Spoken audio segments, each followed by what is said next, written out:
A partir de la segunda mitad del siglo XX, surge la época conocida como la violencia en Colombia.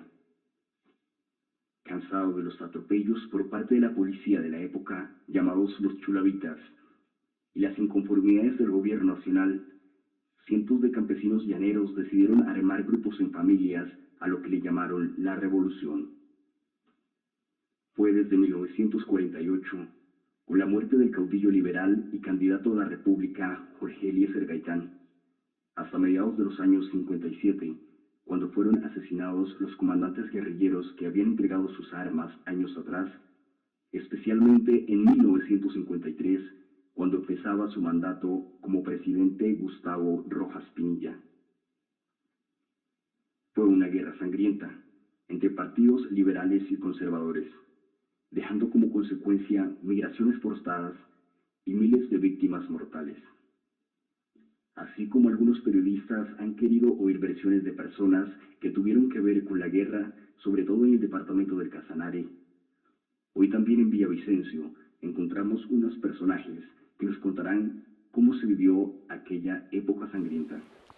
Y así es como llegamos acá a la Fundación Semillas de mi Tierra, donde se encuentran memorias de estos personajes que nos contarán un poco acerca de los años 40 y 50 acá en los Llanos Orientales.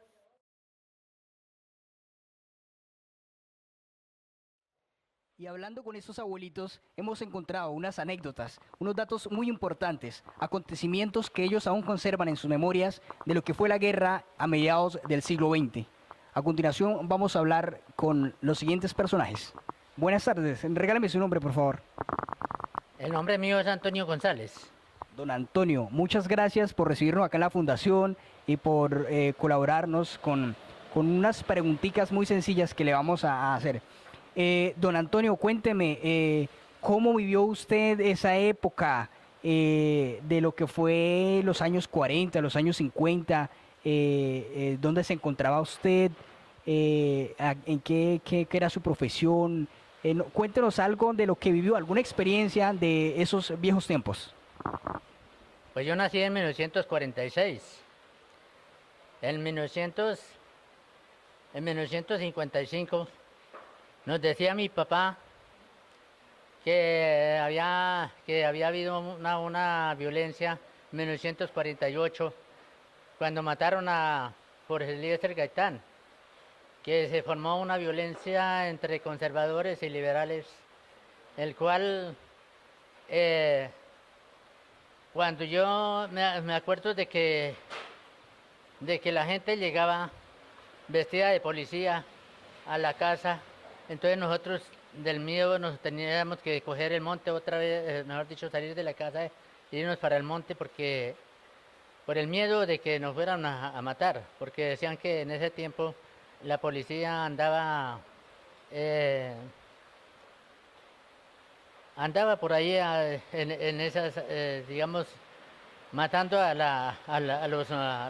los liberales. Entonces nosotros nos tocó escondernos, en esos tiempos escondernos entre los montes por el miedo a que ellos nos hicieran algún atentado contra toda la familia de nosotros. Usted dice que los policías mataban a los liberales, ¿cómo es ese cuento? Los policías decían, los policías venían acabando con los liberales. Y entonces nosotros nos tocaba huir en ese tiempo. Y duró un tiempo así la violencia, hasta cuando en esas firmaron el plebiscito de Frente Nacional, y fue cuando trancó algo la violencia de los dos partidos tradicionales. Ah, ok, muy bueno su dato. Y por acá también nos encontramos con otro personaje que es don José, ¿verdad, José? Entonces también quiero que nos comparta algo de esa experiencia y nos traiga a este momento esos recuerdos que usted aún conserva de esta sangrienta guerra. Bueno, yo le voy a contar, yo soy nacido en el 1936 Mi nacimiento fue en el 30 de octubre de 1936. ¿Y usted viene acá del llano, es de acá del llano o usted viene de otras partes? Vivo en Tigrita, Cundinamarca. Y al mes me bajaron para abajo, para cabecera de llano, para San Luis de Gaceno, Boyacá. Y allá fue criado. Y allá estábamos cuando la violencia, cuando estábamos en esa situación de que habían matado a Jorge Eliezer Gaitán y entonces el presidente Laureano Gómez echó la octa de acabar el liberalismo para que quedara el solo conservatismo. Y entonces ahí fue donde se formó la guerra porque los liberales también se alzaron. ¿Y ustedes se vieron afectados con esta guerra en algún momento, en alguna circunstancia? Que nos mataron a nuestro padrastro y todo. Y eso fuimos sufridos y nos tocaba de noche coger la montaña y a escondernos. Pero no por el miedo, porque ya por última los de allá para acá de Casanare ya toda esa gente se pusieron bravos por lo que los iban a acabar, que eran liberales. Y don José, ¿alguno de algún miembro de su familia tuvo parte o perteneció a alguno de estos grupos armados? No, de nuestra familia no entró en ese, entramos pero a combatir con esa gente. Sí, yo tenía pues como 17 años cuando eso, y ya me tocaba llevar el fusil a la espalda, a patrullar con 200 tiros. Ah, exactamente. O sea que usted hizo parte de esos grupos guerrilleros que se crearon en el llano. ¿Y con qué? Ah, estuvo con el ejército. Usted estuvo con el ejército. ¿Y usted dónde iba con el ejército? ¿Y en esos tiempos recuerda algún comandante o alguien que estuviera a cargo de estos grupos guerrilleros? Por ejemplo, como el cabo Aljuri, el otro no me recuerdo, pero había uno que lo llamaban el cabo Aljuri. El otro no me recuerdo, eso habían hartos grupos de esa gente que tenían ya personajes para pelear con los conservadores. Muchas gracias, don José, por su amable atención. Dios lo bendiga. Y en estos momentos me encuentro con don Eduardo Jiménez, quien nos va a contar un poco más acerca de esta época. Don Eduardo, cuéntenos usted de dónde viene. De Silvania, Cundinamarca. Hace 9 años estoy aquí. Acá en Villavicencio. ¿Qué edad tiene? 77 años. ¿Nos puede contar un poco acerca de la guerra que se vivió en esa época?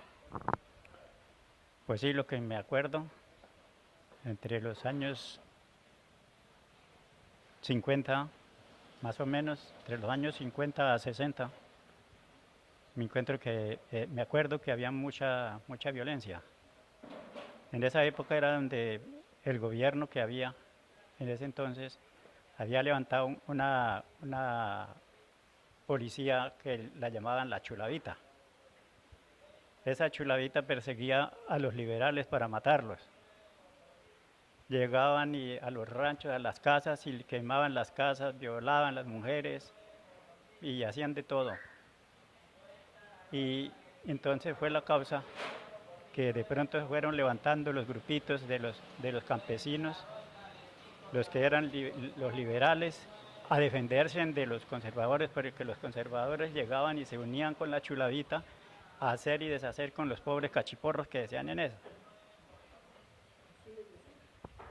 Y entonces se fueron levantando los grupitos de autodefensa, se decía en ese entonces. Unos grupitos que prestábamos vigilancia, porque yo estaba de 14, 15 años en ese entonces, y me tocaba ir por allá a acompañar a un hermano mayor que hacía parte en la vaina. Porque como no se sabía a qué hora o a qué momento venían la Chulavita, la policía, la Chulavita, subían a matar a los cachiporros, entonces ponían puesticos de vigilancia para poder protegerse y en caso de que vieran venir el enemigo, pues entonces comunicar a hacer escándalo para que la gente se pusiera en forma para favorecer la vida. De ahí entonces fue que fueron apareciendo los grupitos de la guerrilla. De obligado el pueblo, parece que de obligado el pueblo le tocó organizarse y fue donde principiaron los grupos guerrilleros. Lo que yo me puedo acordar.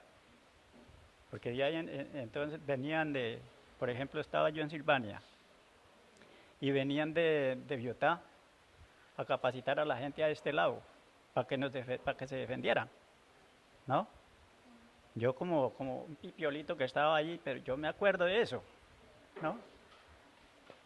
No sé qué más. Entonces, con lo que nos contaba anteriormente, ¿usted o su familia se vio afectado con esa época de la guerra? Pues de mi familia, las patas creo que nos ayudaron. Y no hubo muertos de parte de familia de nosotros, que yo me acuerde. ¿Usted conoció a Guadalupe Salcedo o que hubiera sabido algo de...? Bueno, de eso, pues como yo no estaba todavía aquí en los terrenos donde ellos obraban, pero sí oía decir de lo que eran ellos que mandaban su grupo en defensa, cuando eso se decía en defensa del pueblo, porque las guerrillas se levantaron, era el brazo armado del Partido Comunista, según se dice, pero ellos traían una doctrina con especialidad, era de hacer un triunfo, de hacer una revolución sin dar un tiro, sin violencia. Pero pues posiblemente ahora como que se desbarataron y ya no es que sin violencia, sino todo es con violencia. Cuando eso pedían una colaboración de la gente del campo, y era pidiendo una colaboración, que les ayudaran, que les aportaran con algo, y la gente aportaba. Ahora me parece que no es que llegan y piden, sino que dan órdenes. Llegan los grupos y dan esas órdenes. Tiene que dar tanto, y si no pierdes y aquí, pierde la región o pierde la vida. Entonces, pues eso es lo que yo me he dado cuenta pues en la trayectoria de que vamos. Bueno, entonces nos contabas cómo ha pasado en el transcurso del tiempo, cómo ha cambiado los procesos de paz ahorita. Entonces, ¿qué es lo que usted en esos momentos espera de la nación? ¿Un cambio? ¿Qué espera del país o de la nación? Pues todo el mundo quisiéramos la paz, pero está muy en duda, es la verdad, a mi concepto. Claro, en mi vida personal yo sé cómo es la paz. La paz viene directamente de dentro del corazón de cada persona. Proponerse en ser pasivo con sus semejantes, en ser pasivo con uno mismo, no dar lugar a malos pensamientos, a malas obras, a reacciones que muchas veces se vienen. Entonces ahí estamos produciendo paz, ¿sí? Pero si nosotros nos dejamos gobernar de la mente violenta, pues entonces no vamos a tener paz. ¿Y cómo se consigue la paz? Si no viene directamente del corazón, no creo en la paz. Sí, señor. Bueno, muchísimas gracias por su colaboración, don Eduardo.